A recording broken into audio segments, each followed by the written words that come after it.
ప్రతి కార్యకర్తకు నేను ఒకటే చెప్తా ఉన్నా, ఎవడెవడైతే మీకు అన్యాయం చేశాడో పర్వాలా, అన్యాయం చేయండి, చేయించుకుంటాం, టైం మీది, కానియండి, కొట్టండి అని చెప్పండి. ఆడు ఎవడు ఏం చేస్తా ఉన్నాడో పేరు రాసుకోండి. రెడ్ బుక్ అని నేను చెప్పను, కానీ పేరైతే రాసుకోండి. మీరు ఏ బుక్లో రాసుకున్నా పర్వాలా,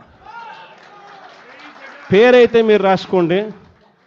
దాని తర్వాత మాత్రం అన్యాయం చేసినోనికి సినిమా మాత్రం మనం చూపిస్తామని చెప్తాను. ఆ మనిషి రిటైర్డ్ అయి ఉన్నా కూడా లాక్కొని వస్తా, ఆ మనిషి దేశం విడిచిపెట్టిపోయినా లాక్కొని వస్తా. ఎవరిని వదిలిపెట్టేది ఉండదు. ఒక్కొక్కడికి మాత్రం సినిమా మాత్రం ఎలా చూపించానో అలా చూపిస్తామని మాత్రం చెప్తాను. ఖచ్చితంగా వీళ్ళు ఏదైతే నాటుతున్నారో, ఏదైతే ఇత్తుతున్నారో, ఇది రెండింతలు వీళ్ళకు పండే కార్యక్రమం కూడా జరుగుతుందని మాత్రం ప్రతి కార్యకర్తకు గట్టిగా చెప్పండి. ఎందుకనంటే ఈరోజు రాష్ట్ర వ్యాప్తంగా ఇదే జరుగుతూ ఉంది. ఒక్కొక్కని కథ వింటూ ఉంటే నిజంగా మనసుకు బాధ కలుగుతుంది.